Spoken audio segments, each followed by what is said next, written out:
ঘোড়াঘাট পৌর সদরের এই উপস্বাস্থ্য কেন্দ্রটি বর্তমানে আবর্জনার ভাগাড়ে পরিণত হয়েছে। চারদিকে ছড়িয়ে ছিটিয়ে আছে ময়লা আবর্জনা, আর ভেতরে কুকুর বিড়ালের অবাধ বিচরণ। রাতে এখানে বসে মাদকসেবীদের আড্ডা। উপস্বাস্থ্য কেন্দ্রটিতে একজন MBBS চিকিৎসক থাকার কথা, কিন্তু জরাজীর্ণ ভবনের একটি ঘরে একজন মাত্র ফার্মাসিস্ট দিয়ে খুঁড়িয়ে খুঁড়িয়ে চলছে স্বাস্থ্যসেবা। একটি ভালো মানের উপস্বাস্থ্য কেন্দ্রে যে একজন ডাক্তার থাকবে MBBS, সেটা আমরা পাইনি। এমন ইমার্জেন্সি রোগী আসলে ওসমানপুর যাওয়া লাগে, তাছাড়া এখানে হয় না। একজন মাত্র এখানে সহকারী ডাক্তার সে চিকিৎসা দিতে হিমশিম খেয়ে যাচ্ছে।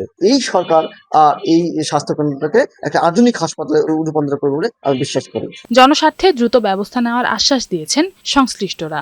আমি নিজে এটার চিঠি পাঠিয়েছি এবং বারবার তাগাদা দিয়েছি। তারা আমাকে জানিয়েছে তারা এটা তাদের ঊর্ধ্বতন কর্তৃপক্ষকে জানিয়েছে।